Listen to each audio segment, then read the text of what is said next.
Hello student. तो कैसे हैं आप लोग? आशा करते हैं आप लोग अच्छे होंगे। आज हम लोग पढ़ने वाले हैं बहुत ही महत्वपूर्ण चैप्टर। आज हम लोग क्या पढ़ने वाले हैं बाबू? बहुत ही महत्वपूर्ण चैप्टर पढ़ने वाले हैं। तो कौन से सब्जेक्ट का है? तो सब्जेक्ट की बात करेंगे। कौन से सब्जेक्ट को बाबू? भूगोल जो है आज हम लोग पढ़ने वाले हैं। और भूगोल में चैप्टर नंबर 1। कौन सा चैप्टर नंबर पढ़ना है बाबू? तो चैप्टर नंबर हम लोग जो है 1 पढ़ेंगे। तथा खंड की बात करें तो खंड जो है क और इकाई जो है 1। कौन सा इकाई बाबू? तो 1 इकाई। और खंड जो है क। और चैप्टर की बात करें तो चैप्टर नंबर 1। और चैप्टर का नाम क्या है? तो भारत संसाधन एवं उपयोग। क्या नाम है बाबू? तो भारत संसाधन एवं उपयोग चैप्टर का नाम है। और ये जो है क्लास 10 का ज्योग्राफी यानी भूगोल जो है हम लोग पढ़ने वाले हैं। ज्यादा देर ना करते हुए चलिए वीडियो को शुरुआत करते हैं। आज हम लोग पढ़ेंगे संसाधन।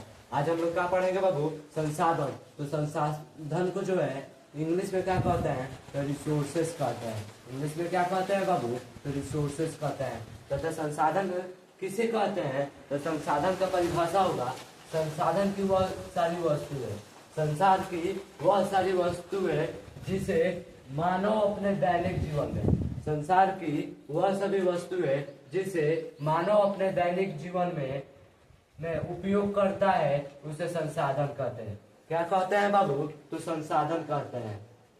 तथा हम जितने वस्तुएं प्रयोग करते हैं वह सभी वस्तुएं संसाधन कहलाता है। क्या कहलाता है बाबू? संसाधन कहलाता है। एक बार और सुनिए, संसार की वह सारी वस्तुएं जिसे मानव अपने दैनिक जीवन में उपयोग करता है उसे संसाधन कहते हैं।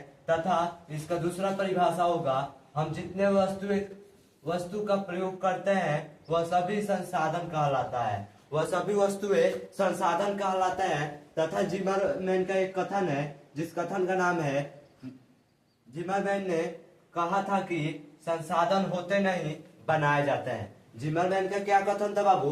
तो संसाधन होते नहीं बनाए जाते हैं। ये किसने कहा था? तो जिमरमैन ने कहा था। किसने कहा था बाबू? तो जिमरमैन ने कहा था। तथा संसाधन की प्रकार की बात करें तो संसाधन के कितने प्रकार होते हैं? तो संसाधन के मुख्य 2 प्रकार होते हैं। कितने प्रकार होते हैं बाबू? तो संसाधन के मुख्य रूप से 2 प्रकार होता है। तथा पहले प्रकार की बात करें तो प्राकृतिक संसाधन।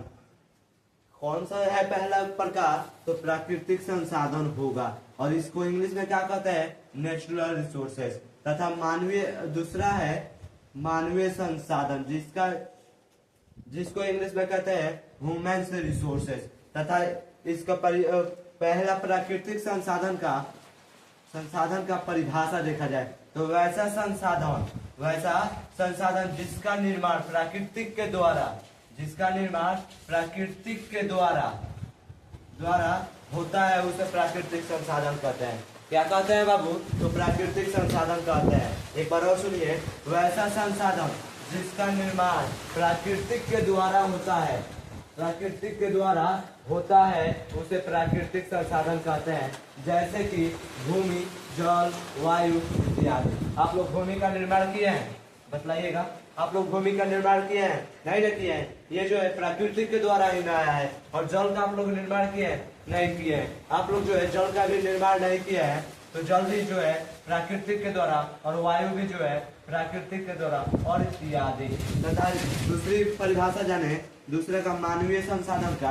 तो मानवीय संसाधन वैसा संसाधन जिसका निर्माण मानव के द्वारा होता है उसे मानवीय संसाधन कहते हैं। जैसे 1 नंबर का होगा वैसे ही 2 नंबर का भी परिभाषा होगा। वैसा संसाधन जिसका निर्माण मानव के द्वारा होता है उसे मानवीय संसाधन कहते हैं। जैसे सड़क तो मानव ही न बनाया है। सड़क जो है मानव ही ने निर्माण किया है। मकान भी तो मानव ही निर्माण किया है। तथा विद्यालय और इत्यादि ये सभी जो है ये सभी मानव ही निर्माण किया है। तथा ये जो है मानवीय संसाधन के अंतर्गत रखा जाता है। तथा प्राकृतिक संसाधन का अंतर्गत भूमि जल वायु इत्यादि रखा जाता है। ये हमारा जो वीडियो है वो ये अभी पार्ट 1 है, अभी पार्ट 2 आएगा, 3 आएगा। आशा करते हैं आपको वीडियो समझ में आई होगी। चलिए मिलते हैं नेक्स्ट वीडियो में और अगले क्लास में जुड़ना ना भूलें। जब तक के लिए जय हिंद, जय भारत।